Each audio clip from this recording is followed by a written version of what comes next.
கிறிஸ்துவுக்குள் பிரியமானவர்களே, கர்த்தரும் இரட்சகருமாய் இயேசு கிறிஸ்துவின் ஈடின் நாமத்தினாலே உங்கள் யாவருக்கும் என் அன்பின் வாழ்த்துக்களை தெரிவித்துக் கொள்கிறேன். தேவனர்லி அப்பம் பிரேயர் மினிஸ்ட்ரி சேனல் மூலியமாக உங்களோடு சந்திப்பதில் மிகுந்த மகிழ்ச்சிகிறேன். தினம்தோறும் இரவு நேரத்திலே பரிசுத்த வேதாந்தத்தில் நாம் ஒரு பகுதியை தியானித்து நம்முடைய குடும்ப பாதுகாப்பிற்காக நாம் ஜெபிக்கிறோம். அதிகாலைகளிலே குடும்ப பாதுகாப்பிற்காக அபிஷேகங்களை பெற்றுக்கொள்ள ஜெபிக்கிறோம். அதையும் தொடர்ந்து கேளுங்கள். இந்த நாளிலும் நாம் ஒரு முக்கியமான பகுதியை தியானிக்க போகிறோம். இன்றைக்குள்ள தலைப்பு நீதிமான். ஹல்லேலூயா. 37ஆம் சங்கீதம் 31ஆம் வசனத்திலே அவனுடைய தேவன் அருளிய வேதம் அவன் இருதயத்தில் இருக்கிறது, அவன் நடைகளில் ஒன்றும் பிசகுவதில்லை. ஹல்லேலூயா. கிறிஸ்துவுக்குள் பிரியமானவர்களே, தேவன் அருளிய வேதம் நீதிமானுடைய இதயத்துக்குள்ளே இருக்கும்போது அவனுடைய வாழ்க்கையிலே ஒண்ணுமே பிசகுவதில்லை. நம்ம எந்த காரியத்தினாலும் ஆசீர்வாதங்களை நாம் பெற்றுக்கொள்ள வேண்டுமா, நம்முடைய இருதயத்துக்குள்ளே தேவன் அருளிய வேதம் இருக்கணும். இப்ப எக்ஸாம்பிள் நான் சொல்றேனே, நம்ம இருதயத்துக்குள்ளே 24 மணி நேர வாழ்க்கையிலே என்னெல்லாம் கொண்டு போய் நம்ம வைக்கிறோம், அதை நாம் சற்று ஆராய்ந்து பார்க்க வேண்டும். ஏன்னா வேற வேற தேசத்திலே வேற வேற சூழ்நிலை ஆன்லைன் மூலியமா இணைந்திருக்கிறீங்க. நம்ம இருதயத்துக்குள்ளே தேவனுடைய வார்த்தை இருக்குமானால், நம்ம இருதயத்துக்குள்ளே தேவன் அருளிய வேதம் இருக்குமானால் ஒன்றும் பிசகுவதில்லை, எந்த ஒரு மிஸ்டேக் வராது. ஆனால் இருதயத்துக்குள்ளே தேவையில்லாத உலக காரியங்கள், இன்னைக்கு நிறைய குடும்பத்திலே பணம் சம்பாதிக்கணும், ஐஸ்வர்யம் வேணும், செல்வம் வேணும், அதுக்காக உலகத்துக்குள்ள வேக வேகமா ஓடிட்டு இருக்கிறாங்க. ஆனால் இருதயத்துக்குள்ள வசனம் இருக்கா அப்படின்னு சொல்லி கொஞ்சம் கேட்டு பார்த்தால் நிறைய குடும்பத்துக்குள்ளே சந்தேகம். வேதம் தெளிவு எழுதப்பட்டிருக்கு, தேவன் அருளிய வேதம் அவனுடைய இருதயத்துக்குள்ளே இருக்கிறது. இன்னைக்கு நம்ம இருதயத்துக்குள்ளே வேதம் இருக்கா, அதை நாம் சற்று ஆராய்ந்து பார்க்க வேண்டும். ஹல்லேலூயா. எசேக்கியேல் 18ஆம் அதிகாரம் 9ஆம் வசனத்திலே நாம் வாசிக்கும் போது அதுல ஒரு காரியங்களை நாம் அறிந்து கொள்ள முடியும். எசேக்கியேல் 18:9 வாசி. என் கட்டளைகளின்படி நடந்து என் நியாயங்களை கைக்கொண்டு உண்மையாயிருப்பானாயில் அவனே நீதிமான், அவன் பிழைக்கவே பிழைப்பான் என்று கர்த்தராகிய ஆண்டவர் சொல்கிறார். ஹல்லேலூயா. என் கட்டளையின்படி நடந்து, கர்த்தருடைய பிள்ளைகளே, கட்டளையின்படி நடக்கிறோமா? தேவன் அருளிய வேதம் இருதயத்துக்குள்ள இருக்கும் போது நம்ம எப்படி வாழ்வோம் என்றால், கட்டளையில என்னெல்லாம் எழுதப்பட்டிருக்கு. இப்ப நிறைய குடும்பத்துல கையில பைபிள் எடுத்து வாசிக்கல. இப்ப அதுதான் பிரச்சனை. 30 வருஷமா 40 வருஷமா சர்ச்சைக்கு போறேன்னு சொல்லியிருந்தோம், ஆனால் கையில பைபிள் எடுத்து வாசிக்கிறோமா? சில குடும்பத்திலே ஞாயிற்றுக்கிழமை சர்ச்சைக்கு போகும்போது இப்ப கையில பைபிளே இல்லை. இப்ப அப்படிப்பட்ட ஒரு காலத்துல நம்ம போயிட்டு இருக்கோம். ஆவிக்குரிய பிள்ளைகள் யாரெல்லாம் இந்த செய்தி கேட்கிறீங்களோ, என் கட்டளையின்படி நடந்து அவருடைய வார்த்தைக்கு யாரெல்லாம் கீழ்ப்படிந்து நடக்கிறாங்களோ அந்த குடும்பம் ஆசீர்வாதம். என் கட்டளையின்படி நடந்து என் நியாயங்களை கைக்கொண்டு, வசனத்தை வாசித்து தியானிச்சாதானே கை கொள்ள முடியும். இப்ப கையில செல்போன் இருக்கு, 5 மணி நேரம் 6 மணி நேரம் செல்போன்ல மூழ்கி இருக்கிறாங்க. ஆனா 5 மணி நேரம் 6 மணி நேரம் கையில பைபிள் எடுத்து வாசித்தா நம்ம வாழ்க்கை எப்படி இருக்கும்? அதை நாம் சற்று ஆராய்ந்து பார்க்க வேண்டும். எல்லா குடும்பத்திலும் எனக்கு ஒரு பிரச்சனை இருக்கு, என் வீட்டுக்குள்ள எனக்கு பல காரியங்கள் நான் யோசிக்கும் போது எனக்கு வேதனையா இருக்கு. ஆனால் எத்தனை குடும்பத்திலே கையில பைபிள் எடுத்து வாசிக்கிறாங்க? ஒரு தாயார் ஜெபிக்க வரும்போது சொன்னாங்க, நான் போற சர்ச்சில் எனக்கு நிறைய மிஸ்டேக் இருக்கு, அதனால நான் 4 வருஷமா சர்ச்சுக்கே போகல அப்படின்னாங்க.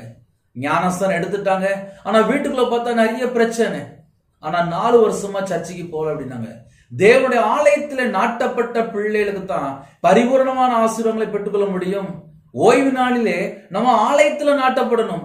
இன்னைக்கு வேற வேற தேசத்துல வேற வேற சூழ்நிலை இந்த செய்தி கேட்கறீங்க, ஆனா சர்ச்சைக்கு போற பிள்ளைகளா இருக்கிறோமா? அதை நம்ம கொஞ்சம் யோசித்து பார்க்கணும். ஹல்லேலூயா.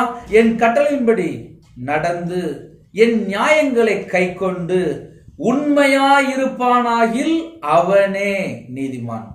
இன்னைக்கு நிறைய குடும்பத்துல வாயை திறந்தா பொய் மட்டும்தான் வருது. அம்மாட்ட போய், அப்பாட்ட போய், மனைவிட்ட போய், வியாபாரத்துல போய், 24 மணி நேரம் வாழ்க்கையில பொய்யை எப்படி எப்படி பிரட்டி பிரட்டி பேசலாம் சொல்லி பல மணி நேரம் உட்கார்ந்து யோசிச்சதுக்கு அப்புறம் எப்படி உண்மையான வாழ்க்கையா இருக்கும்? இன்னைக்கு இயேசு கிறிஸ்துவை பின்பற்றும் போது வாழ்க்கையில உண்மை இருக்கணும்ல. இன்னைக்கு நிறைய குடும்பத்துல உண்மையே இல்லை. அதனாலதான் சில வீட்டுக்குள்ள வேதனை. ஒரு வீட்டுக்குள்ள என்ன வேதனை நம்ம நார்மலா யோசித்து பார்ப்போமே. காலையில தூங்கி எந்திரிச்சிருந்து ராத்திரி வெறிய, எப்ப பார்த்தாலும் பொய் பேசுறது, எப்ப பார்த்தாலும் நாடகம் பார்க்கறது, எப்ப பார்த்தாலும் படம் பார்க்கறது. ஆக மொத்தம் கர்த்தருடைய வார்த்தை விட்டு வழி விலகும் போது வேதம் சொல்லியது, உமது வேதத்தை விட்டு விலகுகிற துன்மார்க்கர் என்று வேதம் சொல்லியது. இன்னைக்கு எத்தனை குடும்பத்துல வேதத்தை விட்டு விலகி துன்மார்க்கமா வாழ்றாங்க. வேதத்தை விட்டு விலகியாச்சுனால துன்மார்க்கர். கர்த்தருடைய பிள்ளைகளுக்கு சத்தியத்தை அறிந்து கொள்ளாமல் இருக்கிறாங்க. நம்ம எந்த அளவுக்கு கையில பைபிள் எடுத்து வாசி, எந்த அளவுக்கு வேதத்தை தியானித்து வசனத்தின்படி உண்மையா இருக்கிறோமோ நம்ம தானே நீதிமான். விசுவாசத்துல நீதிமான் கரெக்ட் தான். ஆனால் வேதம் தெளிவா எழுதப்பட்டிருக்கு எசேக்கியேல் 18:9 என் கட்டளையின்படி நடந்து. இன்னைக்கு நிறைய குடும்பத்துல கட்டளையே தெரிய மாட்டுக்கு, அவருடைய நேமங்கள் தெரிய மாட்டுக்கு, என்னென்ன கை கொள்ளணும் தெரிய மாட்டுக்கு, கற்பனைன்னா தெரிய மாட்டுக்கு. ஏன்னா கையில பைபிள் எடுத்து வாசிக்கிற பழக்கம் நிறைய குடும்பத்துல இல்ல.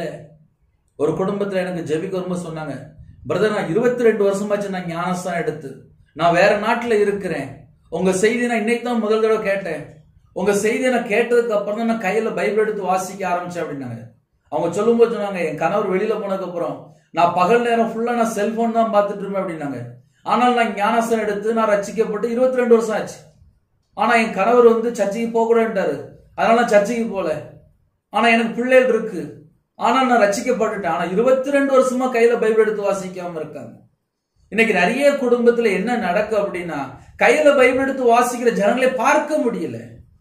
இப்ப செல்போன் கையில வந்துட்டுப்பா, சின்ன பிள்ளைகள், வாலிப பிள்ளைகள், எல்லா குடும்பத்திலுமே கிட்டத்தட்ட ஒரு 60% பைபிள் எடுக்கிறதே இல்லை. ஆனா செல்போன் 80% எடுக்கிறாங்க. இப்ப அப்படிப்பட்ட காலமா இருக்கு. இந்த காலத்திலே நம்ம நீதிமான வாழணும்னா என்ன செய்யணும்?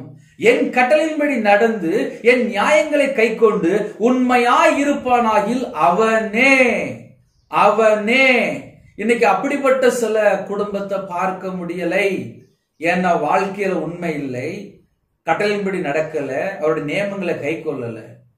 அதனாலதான் சில வீட்டுக்குள்ள வேதனை, கண்ணீர், கஷ்டம், பிரச்சனை, உபத்திரம், தரித்திரம், சாபம் இதெல்லாம் எங்கேருந்து வருது? நிறைய வீட்டுக்குள்ள சமாதானமே இல்லை. என்ன காரணம்? கர்த்தருடைய பிள்ளைகள் தான், சர்ச்சைக்கு போற பிள்ளைகள் தான், ஞானஸ்தானம் எடுத்த பிள்ளைகள் தான், நற்கரை எடுக்கிற பிள்ளைகள் தான். ஆனால் நிறைய வீட்டுல கையில பைபிள் எடுத்து வாசிக்கிறதுல ஒரு வேதனையான காரியம்.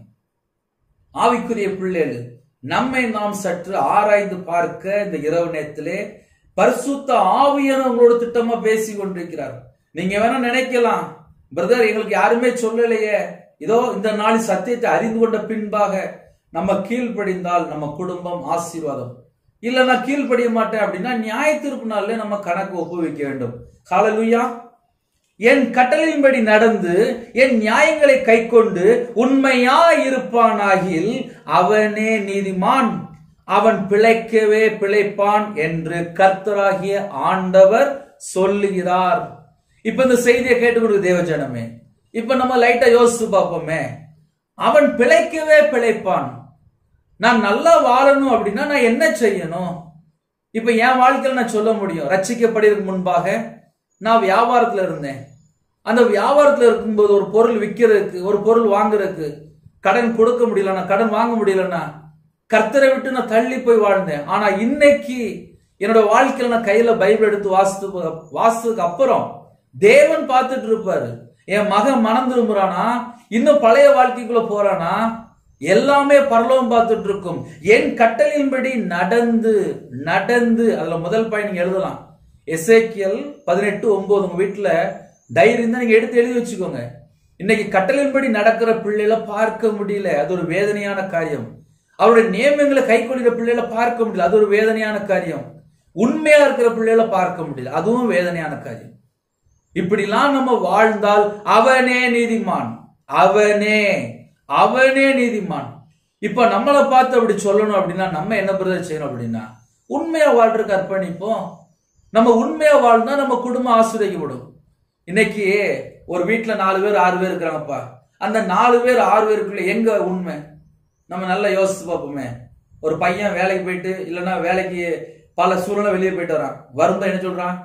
லேட்டா வந்து அதுக்கு ஒரு பொய், படிக்கிற பிள்ளைகள் அங்க ஒரு இடத்துல ஒரு பொய், வியாபாரத்துல அங்க ஒரு பொய், ஆபீஸ்ல அங்க ஒரு பொய், மனைவிட்ட பொய், புருஷன்ட்ட பொய், அம்மா அப்பாட்ட பொய், வீட்டுல இருக்க மாமியார்ட்ட பேசும்போது பொய்.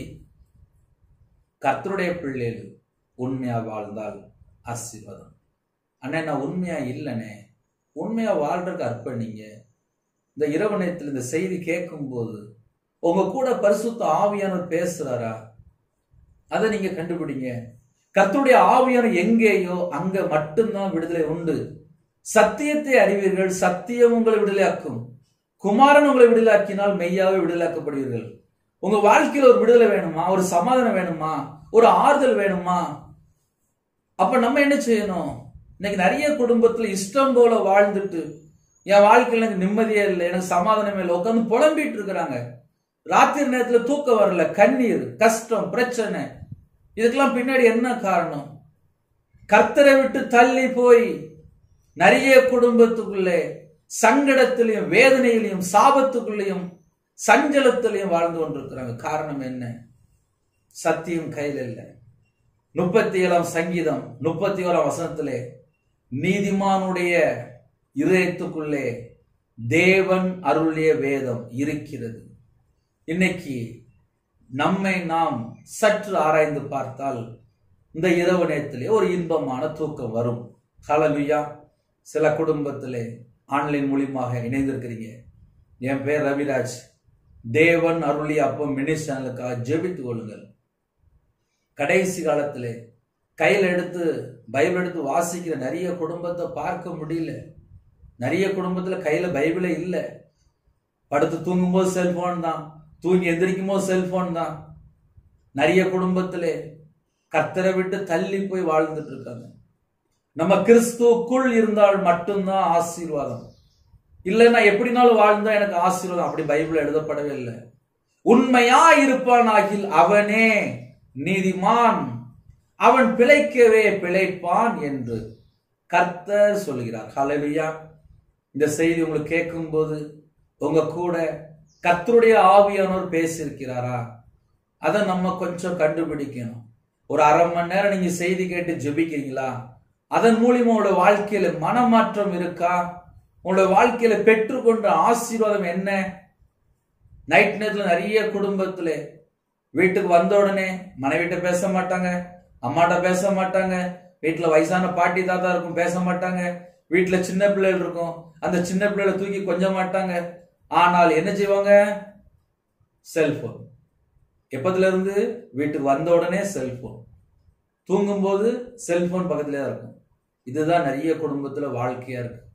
ஒரு குடும்பம் சந்தோஷமா இருக்கணும், ஒரு குடும்பம் ஆசீர்வாதமா இருக்கணும் அப்படின்னா அந்த வீட்டுக்குள்ளே வேதத்தை தியானிக்கணும், கையில பைபிள் எடுத்து வாசிக்கணும், உண்மையா இருக்கணும், அம்மா அப்பாவுக்கு உண்மையா இருக்கணும். இன்னைக்கு நிறைய வீட்டுல அம்மா அப்பாவுக்கு உண்மையா இல்லை, புருஷன் முன்னாடியில உண்மையா இல்லை. என் வாழ்க்கையில நான் வியாபாரத்துல இருக்கும்போது பல லட்சங்கள் நஷ்டப்பட்டிருக்கேன்.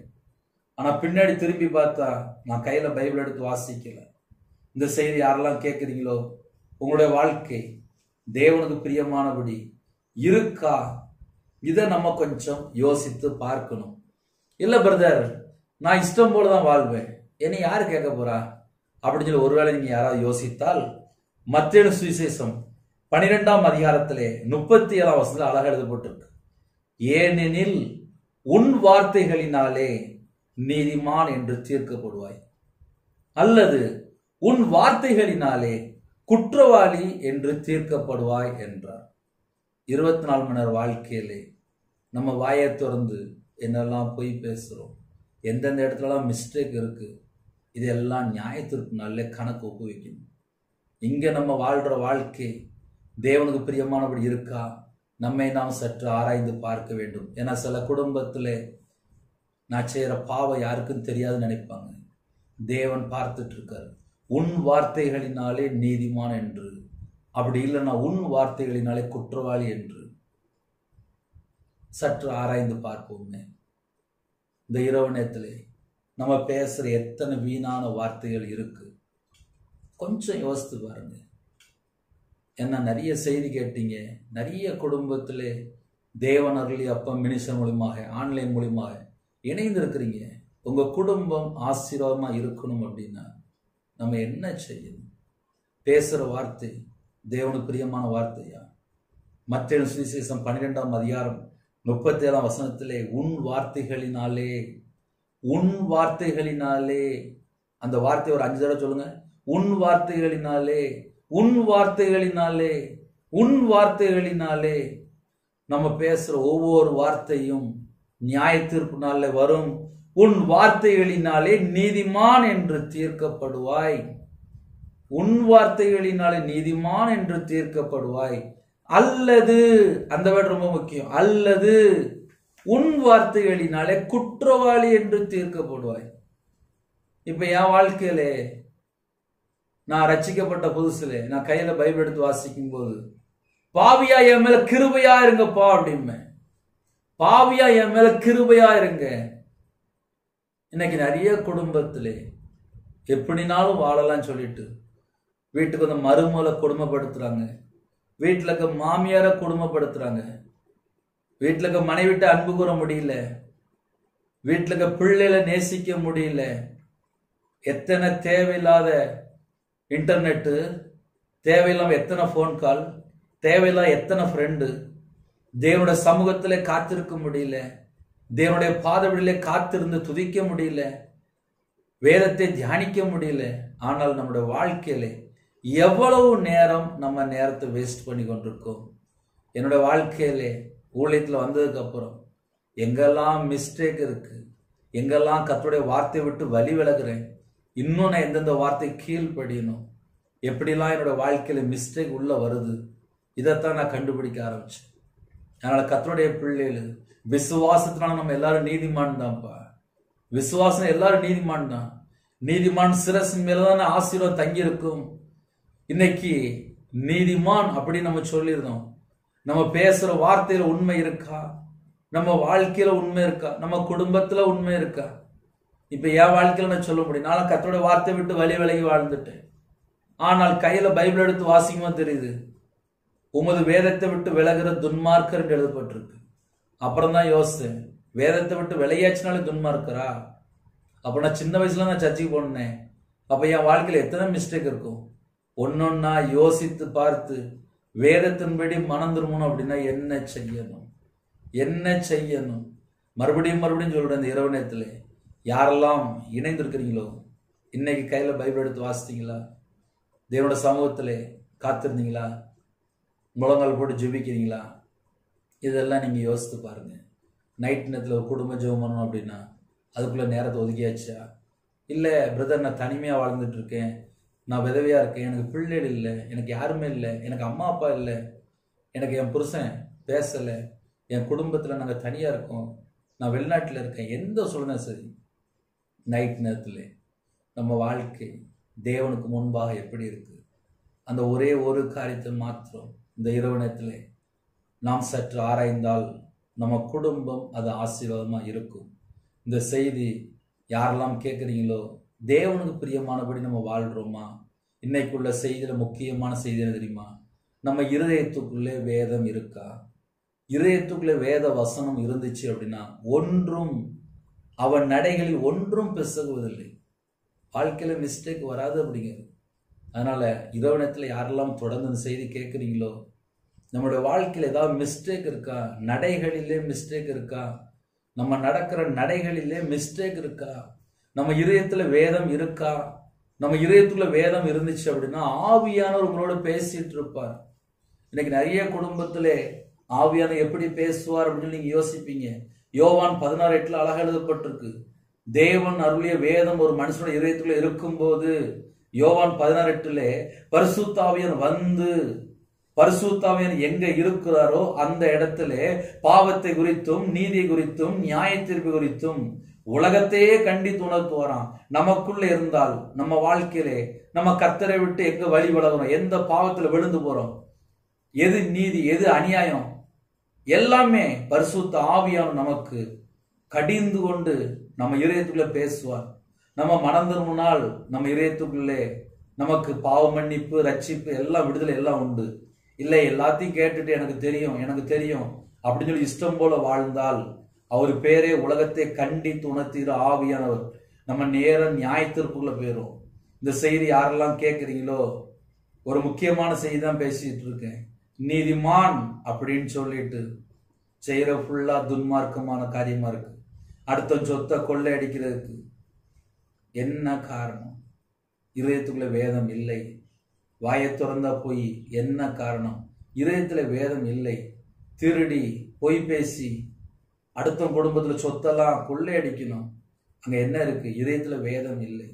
இதயத்துல வேதம் இருக்கும்போது அவர்களுடைய நடைகளில் ஒன்றும் பெசுவதில்லை. ஏன்னா அவங்க வழி விலக மாட்டாங்க. கர்த்தருடைய வார்த்தை விட்டு வழி விலக மாட்டாங்க. அவங்க கர்த்தருடைய வார்த்தையில நிலைத்திருப்பாங்க. கர்த்தருடைய பிள்ளைகள் நம்ம உண்மையிலே அப்படி வாழ்றோமா? நம்ம வாழ்க்கை உண்மையிலே அப்படிதான் இருக்கா? இந்த ஒரு காரியத்தை மாத்திரம் நம்மை நாம் ஆராய்ந்து பார்த்தால் நலமா இருக்கும். ஹல்லேலூயா. இரவு நேரத்துக்காக நம்முடைய குடும்ப பாதுகாப்புக்காக ஜெபிப்போமா? இருக்கிற இடத்திலே நாம் கண்களை மூடி ஜெபம் செய்வோம். கிருபை மகிமை நிறைந்த பரிசுத்தமுள்ள நல்ல பிதாவே, நன்றியோடு துதிக்கிறோம் சொல்கிறோம்ப்பா. இவ்வளவு நேரம் அப்பா அவங்க பிள்ளைகள் இருக்கிற இடத்துல ரொம்ப பொறுமையா செய்தி கேட்டாங்கப்பா. இந்த நாளிலும் கர்த்தருடைய வார்த்தையை விட்டு நாங்கள் எங்கெல்லாம் வழி விளையிருக்கிறோமோ எங்களுடைய பாவத்தை மன்னிங்கப்பா, எங்களுடைய அக்கிரமத்தை மன்னிங்கப்பா, எங்களுடைய மீறுதலை மன்னிங்கப்பா. இந்த நாள் முழுவதும் பாதுகாத்தீங்களே உமக்கு நன்றி செலுத்திடும்ப்பா. சிறுபிள்ளை முதல் கொண்டு முதியோர் எல்லாரையும் பாதுகாத்தீங்களே உமக்கு நன்றிப்பா. உங்களோட ரத்த கோட்டைகளை வேலடைத்து பாதுகாத்தீங்களே உமக்கு நன்றிப்பா. இந்த இரவு நேரத்தில் யாரெல்லாம் எந்த நாட்டுக்குள்ள எந்த இடத்துல ஜெபிக்கிறாங்களோ கர்த்தர் உங்க பிள்ளைகளை சந்திக்கணும்ப்பா. சில குடும்பத்திலே கண்ணீரோடு வாழ்ந்துட்டு இருக்கிறாங்க. சில குடும்பத்திலே கர்த்தரை விட்டு தள்ளி போயிட்டாங்க. சில குடும்பத்துக்குள்ளே சரீரத்துல பலவீனம், வியாதி, இருதயம் ஃபுல்லா துக்கம், யார்கிட்ட போய் சொல்லன்னு தெரியல. சில குடும்பத்துக்குள்ளே நைட் நேரத்துல ஜெபிக்கிறாங்க, இருதயம் ஃபுல்லா பாரம், மனவேதனை, மன துக்கம், யார்கிட்ட போய் சொல்லன்னு தெரியலப்பா. உங்க பிள்ளைகளை உங்களுடைய கரத்துல அர்ப்பணிக்கிறோம்ப்பா. எங்க வாழ்க்கையிலே நாங்க கர்த்தரை விட்டு எங்கெல்லாம் தள்ளி போனோமோ அந்த எல்லா பாவத்தையும் எல்லாம் மன்னிங்கப்பா. இந்த இரவு நேரத்துல எங்களை மன்னிங்கப்பா. உங்க கிருபையினால் நிரப்புங்கப்பா. தேவன் அருளி அப்பம் பிரேயர் மினிஸ்ட்ரி மூலமா இணைந்திருக்கிற குடும்பத்தை கர்த்தருடைய கரத்துல அர்ப்பணிக்கிறோம். என் நாமத்து நிமித்தம் எதை கேட்டாலும் சொன்னீங்க, இயேசு கிறிஸ்து நாமத்தினாலே கேட்கிறோம்ப்பா. எங்க இதயத்துக்குள்ள தேவன் அருளிய வேதம் இருக்கணும்ப்பா. அந்த கிருபை தாங்கப்பா. உண்மையா வாழணும், கிருபை தாங்கப்பா. பேசுற வார்த்தை தேவனுக்கு பிரியமான வார்த்தை கிருபை தாங்கப்பா. எங்க வாழ்க்கையில கர்த்தரை விட்டு எங்கெல்லாம் தள்ளி போயிட்டோமோ அந்த பாவத்தை மன்னிங்கப்பா. கற்பத்தினிக்கா ஜெபிக்கிறாங்கப்பா. கர்த்தர் மனமிறங்குங்கப்பா. உங்க பிள்ளைகளை ஆசீர்வதிங்கப்பா. உங்க பிள்ளைகளை ஆசீர்வதிங்கப்பா. சில குடும்பத்திலே அர்ப்பணிக்கிறாங்கப்பா, அர்ப்பணிக்கிறாங்கப்பா. கற்பத்தினி ஆசீர்வதிங்கப்பா. கர்த்தர் ஆசீர்வதிக்கணும்ப்பா. உங்க பிள்ளைகளை ஆசீர்வதிங்கப்பா. உங்க பிள்ளைகளை ஆசீர்வதிங்கப்பா. மாசமா இருக்காங்கப்பா, கர்த்தர் ஆசீர்வதிங்கப்பா. டெலிவரி பொறுப்புறாங்கப்பா, பரம வைத்தியர் கூட இருங்கப்பா. உங்க பிள்ளைகளோட கர்த்தர் கூட இருங்கப்பா. கர்த்தர் கூட இருங்கப்பா. கர்த்தர் கூட இருங்கப்பா. இந்த இரவு நேரத்துல எந்தெந்த குடும்பத்துல ஜெபிக்கிறாங்களோ எல்லாரோட கர்த்தர் கூட இருக்கணும்ப்பா. வாலிப பிள்ளைகள் இணைந்திருக்காங்கப்பா. திருமண வயசு தாண்டிட்டு இருக்குப்பா. ஏற்ற துணையை தாங்க, ஏற்ற துணையை தாங்கப்பா. உங்க பிள்ளைகளுக்கு ரட்சிக்கப்பட்ட குடும்பமா தாங்க. பண ஆசை இல்லாத குடும்பமா தாங்க. பொருளாசை இல்லாத குடும்பமா தாங்க. ஐஸ்வர்யத்தின் மேல மயக்கம் இல்லாத குடும்பமா தாங்க. கர்த்தருடைய பிள்ளைகளா இருக்கணும், ரட்சிக்கப்பட்ட பிள்ளைகளா இருக்கணும், பரிசுத்தாவை பெற்றுக்கொண்ட பிள்ளைகளா இருக்கணும். கர்த்தர் கிருபை செய்யுங்கப்பா. சில குடும்பத்திலே திருமணம் முடிந்ததுக்கு அப்புறம் விக்கிர வழிபாடுலே, பாவ அடிமையிலே, உலக வழிபாடுலே, மாந்திரியத்திலே, சில குடும்பத்தில் அசுத்தத்திலே, அருவருப்புக்குள்ளே, கர்த்தரை விட்டு தள்ளி போய் துன்மார்க்கமான வாழ்க்கைக்குள்ளே, சில குடும்பத்துல விபச்சார அடிமைக்குள்ளே, போதை அடிமைக்குள்ளே, கஞ்சா பழக்கத்துக்குள்ளே அடிமையில இருக்காங்கப்பா. அந்த குடும்பம் மனம் திரும்ப வேண்டும். அந்த குடும்பம் இயேசு கிறிஸ்துவை சொந்த ரட்சரா ஏற்றுக்கொள்ள வேண்டும். அந்த குடும்பத்துக்கு கிருபை செய்யுங்கப்பா. யாரெல்லாம் இணைத்துக்கோங்களோ உங்களோட ரத்த கோட்டைகளை வேலை அடைங்கப்பா. ஒவ்வொரு குடும்பத்தையும் கர்த்தர் சந்திக்கணும்ப்பா. இரவு நேரத்துல எங்க வீட்டுக்குள்ள இயேசு கிறிஸ்து ராஜா மகாபிரபு எங்க வீட்டுக்குள்ள வாங்கப்பா. நீங்க வந்தால் எங்க வீட்டுக்குள்ள சந்தோஷம், நீங்க எங்க வீட்டுக்குள்ள வந்தால் மகிழ்ச்சி, நீங்க எங்க வீட்டுக்குள்ள வந்தால் வெளிச்சம். எங்க வீட்டுக்குள்ள நீங்க வாங்கப்பா. உங்களுடைய கரத்துல அர்ப்பணிக்கிறோம். குறைகள் குற்றங்களை மன்னிங்கப்பா. மன்னித்து எங்களை பரிசுத்தப்படுத்தி ஆசிரியங்க. சிறுபிள்ளை முதல் கொண்டு முதியோர் வரை எல்லா குடும்பத்தையும் கர்த்தர் ஆசிரிக்க வேண்டும். இரவு நேரத்துல இன்பமான தூக்கம் தாங்க ராஜா. தற்கொலை எண்ணங்கள், மரண பயம், தேவையில்லா சொப்பனங்கள், தேவையில்லா எண்ணங்கள், அந்த எல்லா செத்த கிரியெல்லாம் இயேசு கிறிஸ்து ரத்தத்தினாலே, இயேசு கிறிஸ்து நாமத்தினால் சுட்டரிக்கப்பட்ட ராஜா, ஒவ்வொரு குடும்பத்தையும் உங்களுடைய ஜீவனுக்குள்ள அர்ப்பணிக்கிறோம். இந்த நாளின் ஜெபித்த குடும்பத்தை ஆசிரியங்க. நைட் நேரத்துல சில குடும்பத்திலே ஹோம்ல இருக்காங்க, முதியோர் இல்லத்துல இருக்காங்க, ஹாஸ்டல்ல இருக்காங்க. உங்க பிள்ளைகளோட கத்தை தங்கிருங்க. நைட் ஷிப்ட்ல வேலை பார்க்காங்க, வாலிபு பிள்ளைகள் இணைந்திருக்காங்க, வாலிபு பையன் இணைந்திருக்காங்க. சில குடும்பத்திலே அப்பா நைட் நேரத்திலே டாக்டர் ஜெபிக்கிறாங்க, நர்ஸ் ஜெபிக்கிறாங்க. சில குடும்பத்துல வாட்ச்மேன், செக்யூரிட்டி, போலீஸ் ஆபீசர், ஆர்மியில ஜெபிக்கிற எல்லாரையும் உங்களுடைய கரத்துல அர்ப்பணிக்கிறோம். நைட் ஷிப்ட்ல அப்பா பெட்ரோல் பல்க்ல வேலை பார்க்காங்க, நைட் நேரத்துல டிரைவிங் லைன்ல போயிட்டு இருக்காங்க, பஸ்ல போறாங்க, கார்ல போறாங்க, ட்ரெயின்ல போறாங்க, எல்லாரையும் உங்களுடைய கரத்துல அர்ப்பணிக்கிறோம். எல்லா குடும்பத்துக்கும் என் இயேசு கிறிஸ்து ராஜாவுடைய பாதுகாப்பு வேணும். உங்களோட ரத்த கோட்டைகளை வேலடைங்கப்பா. ஜெபிக்கிற எல்லா குடும்பத்தையும் ஆசிரியங்கப்பா. லிதுனி ஷபலபல ஹுரப கவுது தினமலஹரது லாதுனி சந்தோட்டனமா கவுது வைக்கிறதுனா ஜெபிக்கிற குடும்பம் இயேசு கிறிஸ்து நாமத்தினாலே ஆசீர்வதிக்கப்பட்ட ராஜா. எத்தனையோ தேசத்துல இருக்காங்கப்பா. விசேஷமாக உங்க பிள்ளைகளை கத்த சந்திக்கணும்ப்பா. கத்தருடைய ஆவியான ஒரு விசேஷம் உங்க பிள்ளைகளை தொடணும்ப்பா. எந்தெந்த நாட்டுக்குள்ள இருக்காங்களோ தேவனுடைய கரம் உங்க பிள்ளைகளை தொடட்டும்ப்பா. எல்லா குடும்பத்துக்குள்ளே தேவ சமாதானத்தை தாங்கப்பா. வேற வேற நாட்டுக்குள்ள வேற வேற சூழ்நிலை அப்பா பல விதமான பிரச்சனையோடு இணைந்திருக்காங்கப்பா. அந்த பிரச்சனை எல்லாவற்றையும் கத்தர் மாற்றித்தாங்க. லீதுனி ஷபலவல ஹோபிஹாசிபி லஹபிலஹாரது லீமால ஹதனிமே ஷகதுனி மரக்கன் தொட்டுரவலா லாதுனி ஷலப கபது பேக்கேதுனா தனிமிலக குடும்பத்தை அப்பாவுடைய கரத்துல அப்படின்னுப்பா. உங்க பிள்ளைகளுக்கு சகல விதமான பாதுகாப்பு தாங்கப்பா. எந்த நாட்டுக்குள்ள எந்த இடத்துல போராடி ஜெபிக்கிறாங்களோ அந்த இடத்துல கத்தருடைய ஆவியர் இறங்கி வரணும்ப்பா. உங்க பிள்ளைகளோட கத்தர் கூட இருங்க. உங்க நாம மட்டுமே விடட்டும். சரீரத்துல பலவீனத்தோட ஹாஸ்பிட்டல்ல படுத்த படுக்கல எந்த குடும்பத்துல எந்த நாட்டுக்குள்ள எந்த இடத்துல போராடி ஜெபிக்கிறாங்களோ விசேஷமா உங்க பிள்ளைகளுக்கு ஒரு பரிபூர்ணமான சுகம் தாங்கப்பா. உங்களுடைய தலைமுறை கரத்தினால தொட்டு சுகமாக்கி தாங்க ராஜா. எல்லா பலவீனத்திலும் நீக்கி பூர்ண சுகம் தாங்க ராஜா. இந்த இரவு நேரத்துல யாரெல்லாம் கண்ணீரோடு ஜெபிக்கிறாங்களோ அந்த குடும்பத்தை கத்த தொட்டு பரிபூர்ணமான சுகம் தர வேண்டும் ராஜா. உங்களுடைய தலைமுறை கரத்தினாலே தொட்டு சுகமாக்கி தாங்க ராஜா. இயேசு கிறிஸ்து ரத்தத்தினால இயேசு நாமத்தினாலே பரிபூர்ணமான சுகத்தை பெற்றுக்கொள்ளட்டும். பரிபூர்ணமான விடுதலை பெற்றுக்கொள்ள ராஜா. எத்தனையோ குடும்பத்திலே வீடு கட்டுறாங்கப்பா. எல்லா தடையெல்லாம் நீக்கி வீடு கட்டி முடிக்கிறத கிருபை செய்யுங்க ராஜா. எத்தனையோ குடும்பத்திலே கடன்ல இருக்காங்கப்பா. அந்த கடன் பிரச்சனைக்கு ஒரு முடிவு கொண்டு வாங்க ராஜா. ஒவ்வொரு குடும்பத்தையும் பேர் பேராக ஆசிரியங்க.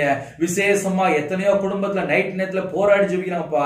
சில குடும்பத்துல இஎம்ஐ லோன், சில குடும்பத்துல குழுக்குள்ள பணம், சில குடும்பத்துல ஜொல் லோன் இருக்கு, சில குடும்பத்துல ஹவுசிங் லோன், சில குடும்பத்துல அப்பா தனிப்பட்ட லோன், பிரைவேட் லோன், சில குடும்பத்துல பைனான்ஸ்ல வெளியில எத்தனையோ இடத்துல வாங்கியிருக்காங்கப்பா.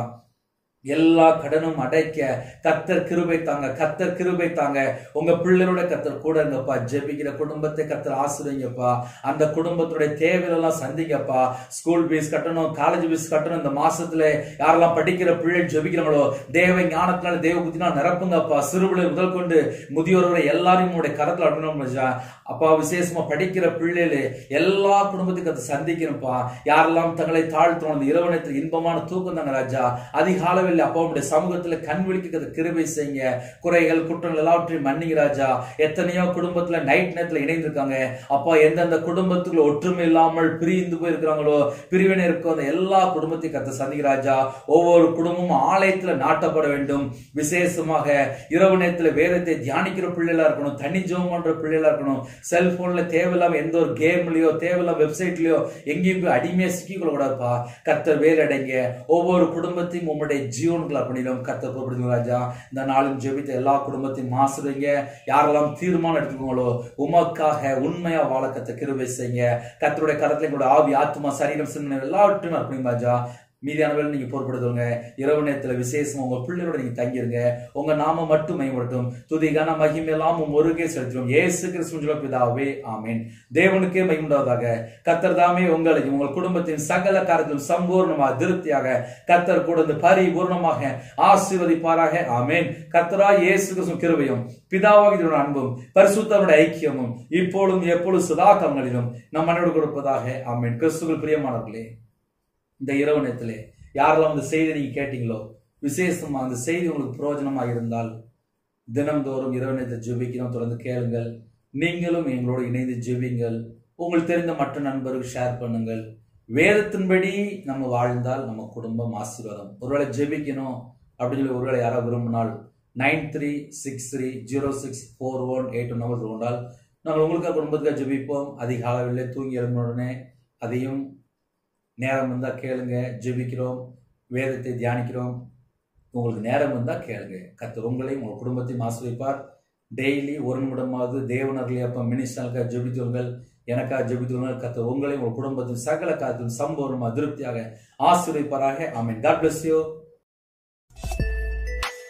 Thanks for watching. Please subscribe our channel. Click the like and share. Click the bell. God bless you.